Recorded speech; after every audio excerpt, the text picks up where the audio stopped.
சர்வதேச விசாரணைக்கு நிறுத்துவதை மோடி அரசு வந்ததிலிருந்து தடுத்துக் கொண்டிருக்கிறார்கள். 2014 மோடி அரசு வருகிறது. 2014 இலங்கைக்கு எதிரான தீர்மானத்தை ஐநா மனித உரிமை அவையில் கொண்டு வருகிறார்கள், நகர்த்துகிறார்கள். அந்த ஐநா விசாரணையை முழுமையாக தடுத்தது மோடி அரசு, இந்திய அரசு. 2015 அந்த தீர்மானம் கொண்டு வரப்பட்ட பொழுது ஐநாவிலே நான் இருந்திருக்கின்றேன். ஐநாவின் மனித உரிமையில் நான் இருந்தேன், நேரடியாக பார்த்திருக்கின்றேன். அங்கே இலங்கைக்கு எதிரான விசாரணையை தடுத்து நிறுத்தியது இந்திய அரசாங்கம். 2015, 2016, 2017, 2018 4 வருடம் நான் அங்கே சென்றிருக்கின்றேன். அந்த இலங்கை குறித்த விசாரணை வரும்பொழுதெல்லாம் அதை தடுப்பதற்கும் அதை மட்டம் தட்டுவதற்குமான அனைத்து வேலைகளையும் செய்தது மோடி அரசு, இந்திய அரசு.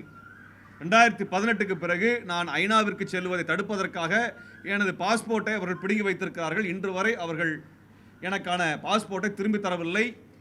இங்கே சைதாப்பேட்டையில் இதற்கான வழக்கு நடந்து நீதிபதி அரசை கண்டித்த பிறகும் கூட எனது பாஸ்போர்ட் திரும்ப வழங்கப்படவில்லை.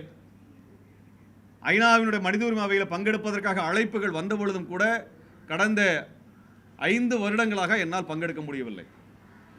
பேராசிரியர் குழந்தை அவர்கள் இதில் ஈடுபட்டிருக்கக்கூடியவர்கள், தொடர்ச்சியாக இது குறித்தான ஆவணங்களை வெளியிடக்கூடிய பணியில் அவரும் பங்கேற்றிருக்கின்றார். அவருக்கும் இந்த உண்மைகள் தெரியும்.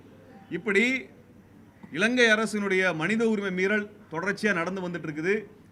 அதை பற்றி எந்த விசாரணையும் இந்திய அரசும் சர்வதேச நாடுகளும் முன்னெடுக்கலை. ஏன் இதை இப்போ பேசுகிறோம்னால், முள்ளிவாய்க்காலில் எப்படி தமிழர்கள் முடக்கப்பட்டு நம்ம மெரினா பீச்சு, மெரினா கடற்கரை எந்த அளவுக்கு இருக்குதோ அதில் பாதி அளவு கூட இல்லாத முள்ளிவாய்க்கால் கடற்கரையில் 4.5 லட்சம் தமிழர்கள் நெருக்கடிக்குள்ளாக்கப்பட்டாங்க. வெறும் மணலில், கடல் மணலில், கடற்கரையில் 4.5 லட்சம் மக்கள் தள்ளப்பட்டு அவர்கள் மீது குண்டு வீசப்பட்டு துப்பாக்கி சூடு நடத்தப்பட்டு 70,000 பேர் 3 நாட்களில் கொலை செய்யப்பட்டார்கள். மே 17, 18, 19. இப்படிப்பட்ட ஒரு விசாரணை இன்றைக்கு வரைக்கும் இந்திய அரசினுடைய, மோடி அரசினுடைய நடவடிக்கையால் தடுத்து வைக்கப்பட்டிருக்கிறது. 2014 இருந்து 2024 வரை. இப்படிப்பட்ட பின்னணியிலே விடுதலை புலிகள் மீது மட்டும்தான் அவர்கள் தடையை நீட்டிக்கிறார்கள். நாங்கள் என்ன கேட்க விரும்புகிறோம் என்றால், இவ்வளவு பெரிய படுகொலையை தமிழர்கள் மீது நடத்திய இலங்கை அரசோடு ஏன் இந்திய அரசு நட்பு பாராட்டுகிறது? இலங்கை அரசிற்கு ஏன் தொடர்ச்சியாக இராணுவ பயிற்சியை கொடுத்து கொண்டிருக்கிறார்கள்? இன்னும் குறிப்பாக சொல்ல வேண்டும் என்றால், தமிழ்நாடு சட்டசபை இலங்கையின் மீது இனப்படுகொலை விசாரணை வேண்டும் என்று தீர்மானம் நிறைவேற்றி 10 வருஷம் ஆயிடுச்சு.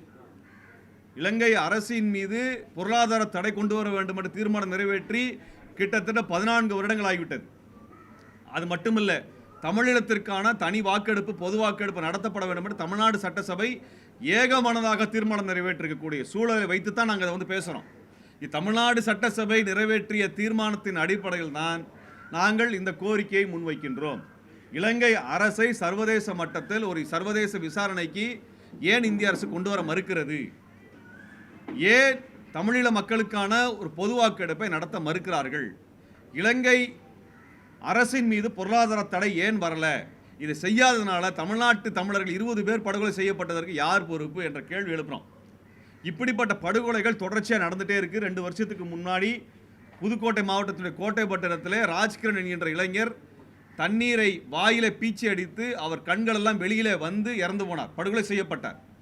அதை செய்து இலங்கை அரசு அதன் மீதும் கூட கொலை வழக்க பதிவு செய்யலை.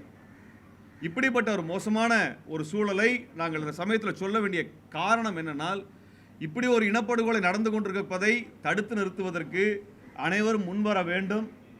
இந்த இனப்படுகொலையை தமிழர்கள் மறக்கலை, தமிழர் என்றைக்கும் மறக்கப் போவதில்லை. இந்தியாவில் எந்த கட்சி ஆட்சிக்கு வந்தாலும், இந்திய அரசில் யார் ஆட்சிக்கு வந்தாலும் இலங்கைக்கு ஆதரவாக இருந்து கொண்டிருக்கிறார்கள். இலங்கையோட இராணுவ உறவை வைத்துக் கொள்கிறார்கள். தமிழர்களை படுகொலை செய்வதை பற்றி கேள்வி எழுப்புவதில்லை என்கின்ற குற்றச்சாட்டு இன்றைக்கு நேற்றைக்கு அல்ல, 50 ஆண்டு காலமாக தமிழ்நாட்டில் இருக்கிறது. அதன் தொடர்ச்சியை தான் நாங்களும் பேசிக் கொண்டிருக்கிறோம். இது எத்தனை நாளைக்கு தொடர போறீங்க? எத்தனை நாளைக்கு தமிழனை படுகொலை செய்வதை கைகட்டி வேடிக்கை பார்த்து ஊக்குவிக்க போகிறீர்கள் என்கின்ற கேள்வி எழுப்புகிறோம். 1.5 லட்சம் தமிழர்கள் படுகொலை செய்யப்பட்டதற்கு நினைவு கூறுகின்ற விதமாக நாளை மறுநாள் ஞாயிற்றுக்கிழமை மே 19ஆம் தேதி சென்னை பெசனர் கடற்கரையில் நாங்கள் சுடரேந்த இருக்கின்றோம். இந்த நிகழ்ச்சி எதற்குனால், உலகம் முழுவதும் இனப்படுகொலையான மக்களுக்கு நினைவஞ்சலி செலுத்துவது எல்லா இடங்களிலும் நடக்கிறது. 3 நாட்களுக்கு முன்பாக பாலஸ்தீனத்திலே 1948 நடத்தப்பட்ட நக்பா இனப்படுகொலைக்காக அங்கே 70 வினாடிகள் அமைதி காத்து நினைவஞ்சலியை செலுத்தினார்கள். இதேபோல யூத இனப்படுகொலைக்கும் நினைவஞ்சலியை வருடந்தோறும் செலுத்துகிறார்கள். ஆர்மீனிய இனப்படுகொலைக்கு நினைவஞ்சலியை செலுத்துகிறார்கள். அதே போலத்தான் தமிழீழ இனப்படுகொலைக்கு நினைவஞ்சலியை செலுத்துவதற்கு ஒட்டுமொத்த தமிழ்நாடும் முன்வர வேண்டும். அந்த வகையிலே மே 19ஆம் தேதி கடற்கரையில் நாங்கள் வைத்திருக்கின்றோம். கடந்த 12 ஆண்டுகளாக இந்த நினைவேந்தல் நடத்தி வருகிறோம். இதில் அனைத்து தமிழர்களும் பங்கெடுக்க வேண்டும். அமைதியான முறையிலே அங்கே படுகொலையான மக்களை நாங்கள் மறக்கவில்லை, அவர்களுக்கான நீதிக்காக நாங்கள் போராடி கொண்டிருக்கிறோம் என்பதை உலகத்திற்கு சொல்லுவதற்காக அனைவரும் வர வேண்டும். ஏன் இதை சொல்கிறோம்னால், இதே சமயத்தில் முள்ளிவாய்க்கால் கடற்கரையில் எப்படி மக்கள் நெருக்கடிக்கு உள்ளாக்கப்பட்டு படுகொலை செய்யப்பட்டார்களோ அதே போல பாலஸ்தீனத்திலும் அங்கே பாலஸ்தீன மக்கள் ரஃபா என்கின்ற பகுதியில் நெருக்கடிக்கு உள்ளாக்கப்பட்டு 15 லட்சம் பேர் மீது தாக்குதல் நடத்தப்பட்டு படுகொலை நடத்தப்பட்டு கொண்டிருக்கிறது. நான் பேசிக் கொண்டிருக்கக்கூடிய இந்த நேரத்தில் அங்கே இனப்படுகொலை நடந்து கொண்டிருக்கிறது. எவ்வாறு இலங்கை இராணுவம் செய்ததோ அதே முறையை இஸ்ரேல் இராணுவம் செய்கிறது. இது இலங்கை மாடல் என்று சொல்லுகிறார்கள். அந்த இலங்கை மாடல், ஸ்ரீலங்கன் மாடல் என்று சொல்லப்படுகின்ற அழிப்பு முறை இப்பொழுது அங்கே நடக்கிறது. இது விட்டோம்னா உலகம் முழுக்க இதே மாதிரி இனப்படுகொலை நடந்து கொண்டே போகும். இனப்படுகொலை தடுக்க முடியாத நிலைமை வரும். உலகம் முழுக்க இப்படியான படுகொலை நடப்பதை நாம் கைகட்டி வேடிக்கை பார்க்க முடியாது என்கின்ற காரணத்தினால்தான் நாங்கள் இந்த பத்திரிகையாளர் சந்திப்பை முன்வைக்கின்றோம். யாஸ்மின் சூக்கா அவர்கள் சொல்லியிருக்கக்கூடிய அந்த அறிக்கை, அவர் ஐநாவிலே மிக முக்கியமான ஒரு பொறுப்புகளை முன்னெடுத்தவர், உலக புகழ்பெற்ற மனித உரிமை செயல்பாட்டாளர். அவரை வெளிப்படையாக இந்த அறிக்கையை அவர் வெளியிட்டிருக்கிறார், ஆவணமாக வெளியிட்டிருக்கிறார், ஆதாரங்களை வெளியிட்டிருக்கிறார். இந்த அடிப்படையிலாவது இலங்கை அரசை கண்டிக்க அனைவரும் முன்வர வேண்டும். இலங்கை அரசிற்கு எதிரான நடவடிக்கைகளை மேற்கொள்ள வேண்டும்.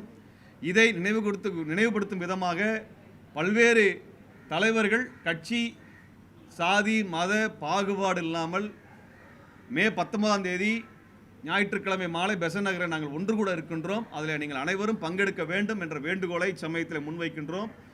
இது தமிழர்களுடைய நினைவஞ்சலி. அந்த நினைவஞ்சலி அனைவரும் பங்கெடுத்து இந்த இனப்படுகொலைக்கான நியாயத்தை கேட்க முன்வர வேண்டும் என்ற வேண்டுகோளை இச்சமயத்தில் நாங்கள் உங்களுக்கு முன்வைக்கின்றோம். வழியை மேற்கொண்டீர்கள், உங்களது விவாதங்களில் பங்கெடுக்க வாய்ப்பு கொடுத்தீர்கள். நீங்கள் நேரம் ஒதுக்கி எந்த எதிர்பார்ப்பும் இல்லாமல் பத்திரிகையாளர்கள், பத்திரிகை துறையை சார்ந்தவர்கள் எங்களுக்கு ஆதரவு தெரிவித்திருக்கிறீர்கள். அந்த ஆதரவுக்கு நாங்கள் இந்த சமயத்தில் நாங்கள் நன்றி தெரிவிக்க கடமைப்பட்டிருக்கின்றோம். உங்களது உதவி இல்லாமல் நாங்கள் இந்த தகவலை வெளியில் கொண்டு போயிருக்க முடியாது, நியாயங்களை கேட்டிருக்க முடியாது, நீதி பெற்றிருக்க முடியாது. ஆகவே வேறு எந்த சமயத்தை காட்டிலும் இந்த சமயத்தில் உங்களுக்கு நாங்கள் எங்கள் நன்றிகளை தெரிவிக்க கடமைப்பட்டவர் என்கின்ற முறையிலே எங்களது மனமார்ந்த நன்றியை இந்த சமயத்தில் நாங்கள் தெரிவித்துக் கொள்கின்றோம்.